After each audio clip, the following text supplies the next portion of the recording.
कोल्हापूर जिल्हा परिषदेमध्ये महिला बाल विकास, समाज कल्याण, शिक्षण त्याचबरोबर आरोग्य विभाग विविध उपक्रमांनी परिपूर्ण असल्याचं दिसून येत आहे। प्रत्येक विभागाची कामकाजाची स्वतंत्र पद्धत असल्यानं प्रत्येकानं आपल्या कामाचा वेगळा ठसा उमटवला आहे। जिल्हा परिषदेचा महिला आणि बाल विकास विभाग हा उपक्रमशील विभाग म्हणून गणला गेला आहे। बेटी बचाओ बेटी पढाओ या उपक्रमांतर्गत अभिनव संकल्पना या विभागानं प्रत्यक्ष अंमलात आणली आहे। कोल्हापूर जिल्हा परिषदेमध्ये प्रवेश करणाऱ्या अभ्यंगतांचं जाणीवपूर्वक लक्ष जाईल अशा सह्यांची मोहीम असणारा प्रतिज्ञा फलक लावून या विभागानं सर्वांचंच लक्ष वेधून घेतलं आहे।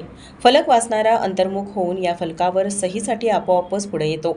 मुलगा आणि मुलगी यांना घरामध्ये समान मानण्याबरोबरच स्त्री भ्रूण हत्येस एक नागरिक म्हणून विरोध करण्याचं आवाहन या प्रतिज्ञा फलकावर केलेलं आहे। मुलीच्या शैक्षणिक, सामाजिक, राजकीय, आर्थिक समानतेबरोबरच बेटी बचाओ आणि बेटी पढाओ हे अभियान यशस्वी होण्यासाठी प्रयत्नशील राहण्याचं आवाहन या फलकावर असल्यानं हा फलक अभिनव उपक्रम म्हणून चर्चेस आला आहे। महिला आणि बाल विकास विभागाचं त्यामुळे सर्वत्र कौतुक होत आहे।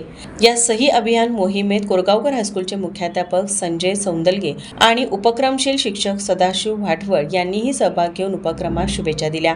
या उपक्रमामुळे जनजागृती होईलच, पण स्त्री-पुरुष समानता या मूल्यांची खऱ्या अर्थानं जपणूक होईल असं मत मुख्याध्यापक संजय सौंदलगे यांनी व्यक्त केलं।